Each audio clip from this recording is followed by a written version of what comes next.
Hello! Isang magandang hapon mga kasari-sari ko dyan, mga kasuki-suki kong viewers. Kumusta po kayo? Kumusta ang inyong tindahan? Okay na okay ba ang benta ninyo ngayong hapon na ito? Si Ate Tintin medyo hindi. Kasi nga, kung inyong mapapansin na yung mga dumadaang sasakyan lang ang meron at saka yung mga kapitbahay na nag-iingay. Maliban doon, walang nabili ha mga kasari. Pero syempre, masaya pa rin si Ate Tintin kasi nga hanggang gabi mag-aantay pa rin ako. Hanggat nag-open yung aking tindahan, may posibilidad pa na umangat ang aking sales. Manatiling positibo mga kasari ha, lalo na ikaw na nanonood sa akin na parehas tayo ng problema sa ating tindahan. Nagpapasalamat nga pala ako sa mga new subscriber ko. Maraming salamat po sa pagtitiwala ninyo kay Ate Tintin na makaambag ako sa inyo ng kahit kaunting kaalaman ukol sa pagninegosyo. Sabi ko nga lagi, hindi sa payaman-yaman ang binablog ni Ate Tintin kasi hindi ako mayaman. Mga kasari, mga real talk tayo tsaka experience nating mga may tindahan at nawa makapagbigay ng idea, makapagbigay ako ng lakas ng loob dyan sa iba na may mga problema ring hinaharap ukol sa kanilang maliit na tindahan o kahit na malaki.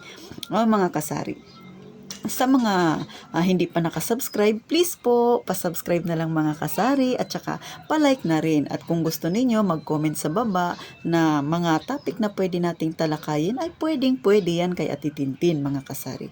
At syempre pa, kung hindi kayo busy, pa-share na rin mga kasari ha, para dumami-dami pa tayo. Tsaka syempre, makapagbigay tayo inspirasyon dyan sa iba na nawawalan ng pag-asa sa kanilang maliit na negosyo. So mga kasari, bakit nga ba nararanasan ng mga may tindahan yung biglang paglubog ng kanilang tindahan na hindi nila namamalayan? Kumbaga parang nagulat na lang sila na bigla, ay bakit ganyan na? O diba parang pagising mo isang araw, napansin mo na lang, aalog-alog na ang iyong tindahan. Tapos pagbilang mo ng lagayan ng barya, wala nang laman mga kasari.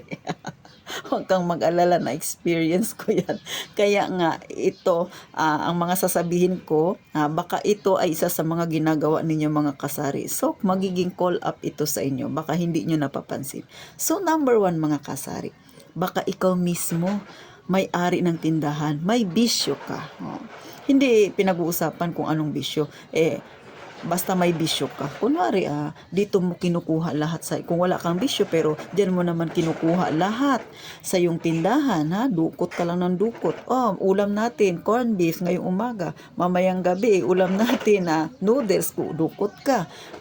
Mga kasari, pag hindi mo yan nilista, tapos hindi mo binayaran, hindi mo mapapansin, lulubog talaga ang iyong tindahan. Dapat, pag nagdukot ka sa iyong tindahan, ilista mo, pero wag lang basta ilista, bayaran mo rin.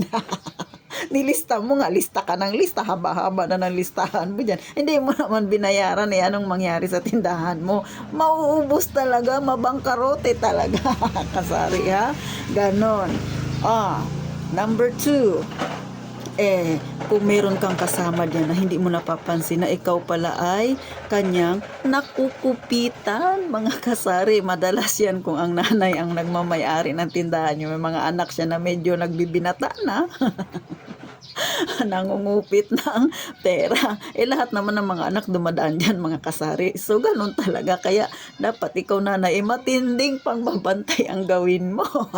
Araw-araw lang makupitan ka ng kahit 50 lang mga kasari sa loob ng 30 days. O diba? 1.5 din yun.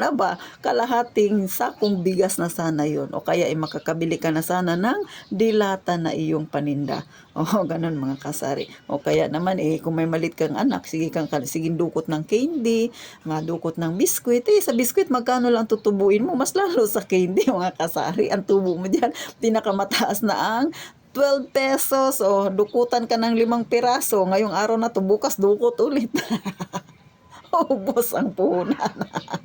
Tangay, pati ang tubo. Naku mga kasari, o 'di ba real talk lang 'yan mga kasari, ha. Kaya yung mga nanay minsan 'pag nagtitinda nangungonsumi, imbis na, guminhawa ang buhay at saka imbis na ma-stress free siya, lalo siyang nadagdagan ng stress at isipin kasi lumubog na ang kanyang tindahan imbis na makatulong nabangkarote na. Mga nanay, ikaw ba'y tinamaan? Real talk ba yan, ha? Hindi pa nga nababangkrap ang tindahan mo, pero baka yan, ha? Ginagawa na yan ng mga kasama mo dyan sa bahay. Pangatlo tayo.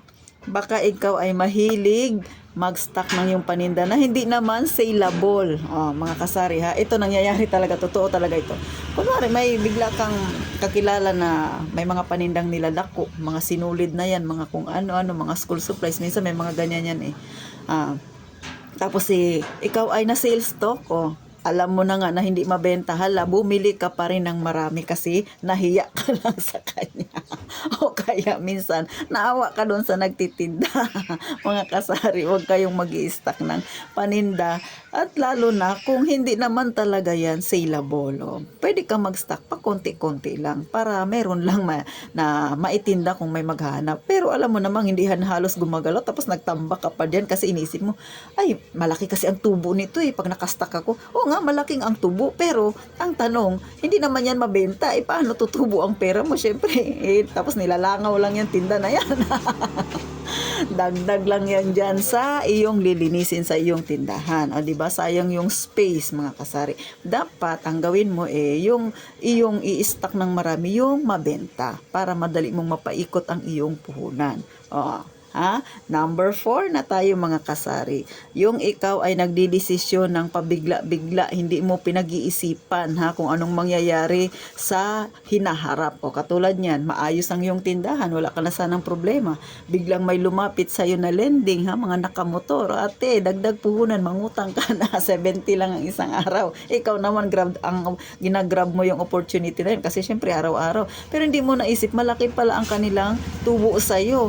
Ngayon, nagkaroon ka ng emergency. Kunwari, may nagkasakit sa mga kasama mo sa bahay, nadala ng ospital, tapos may utang ka pa araw-araw na iniisip, mga kasari. Nagdoble-doble na ang problema. So, yan, minsan, isa rin yan sa nagiging rason bakit nababangkrap ang tindahan. Siyempre, pati isip mo,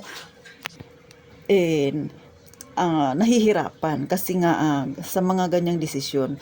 Bago mo pasukin yung ganyang desisyon, pag-isipan mo muna ng maraming beses kung kikita ka ba dyan, mamaya hiram-hiram ka ng pera, tapos ang laki-laki ng interest, tapos hindi mo naisip na hindi naman natin talaga gusto yung mga ganito, di ba? Pero may nagkakasakit sa ating pamilya at hindi yan maiiwasan mga kasari.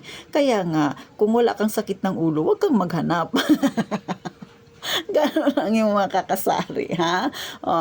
Tandaan, kung wala kang sakit ng ulo, huwag kang maghanap para hindi magdire-diretso ang sakit ng ulo na yung iniisip, hindi madagdagan ng yung problema, mga kasari. Pero kung ikaw, game ka sa mga ganyan, sumigi ka.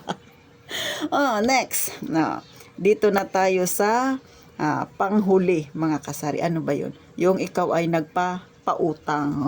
Okay lang naman magpautang, pero yung pautangin mo, yung marunong magbayad, hindi yung nagpautang ka, ikaw na yung tumulong, ikaw pa yung napasama, ha? Mga kasari, tapos kinatapusan yan, nagkabaranggayan na kayo mga kasari. Di ba? Yan ang napakahirap.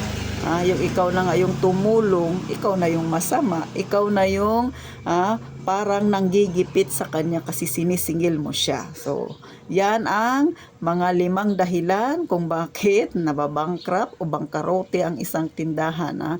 Mga simpleng dahilan lang yan, baka hindi mo napapansin. 1 o 2 o sa 3 na mga yan, nakalinya ang iyong tindahan. Ay, mga kasari, sabihin ko sa iyo, 100% yan, lubog ang tindahan mo. So, paano mga kasari? Natawa ka ba kay Ate Tintin sa real talk na sinabi ko mga kasari? Salamat naman at umunat-unat ang iyong mukha. Pero syempre, sana yung aking ganitong paglalahad sa inyo ng mga maikli lang to, mga kasari, makatulong sa iba dyan. Hanggat hindi pa nababangkarote ang yung tindahan, pero ginagawa mo ang ilan sa mga dito na inilahad ko sa inyo na nagiging dahilan ng pagkabankrupt ng tindahan, syempre call up na ito mga kasari. Bumalikwas ka kasi kawawa ang iyong tindahan. O di ba, imbis na makatulong sa atin ang ating tindahan, ang ating negosyo, baka madagdagan ng stress mo. Lalo na kung dito mo iniaasa lahat mga kasari. Okay naman ang tindahan kahit na iniaasa mo lahat katulad sa akin. Pero syempre dapat may mga strategy ka. Katulad ng kay Ate Tintin bibigay ko sa inyo ang strategy ko. So lahat dito ko rin inaasa sa aking tindahan. Bayad ng kuryente, tubig, tapos wifi, pagkain ko, mga kasari. Siyempre may iba't iba pa akong mga binabayaran. Pero ang style na titintin, kung ako ay nakabenta sa isang araw ng 3,000, tapos ang patong ko sa aking paninda ay 10%, ibig sabihin 300 lang ang kita ko sa buong maghapon. So sa 300 na yun mga kasari, hindi ko kinukuha lahat yan. 100 pesos lang ang kinukuha ko para may pangparuling pa ako, may 200 pang natitira sa tindahan ko. So, ganun yung strategy ni Ate Tintin. Kaya kayo, sa akin naman, ganun yung aking ginagawa mga kasari. Kaya kahit dito ko iniaasa lahat ang gastusin ko sa tindahan, hindi siya nababankrupt kasi may ganun akong strategy. At saka maliban pa doon mga kasari, may mga sideline pa si Ate Tintin na makakatulong din sa kanyang tindahan para kahit papano ibumenta pa ako mga kasari. So, sana nakatulong ito sa inyong mga kasari at maraming salamat sa inyong panonood kay Ate Tintin. Sana sa susunod magkita-kita tayo at sana mapanood nyo pa ang iba kong vlog. At syempre pa, palagi kong sinasabi mga kasari, mag-iingat tayong lahat mga kasari.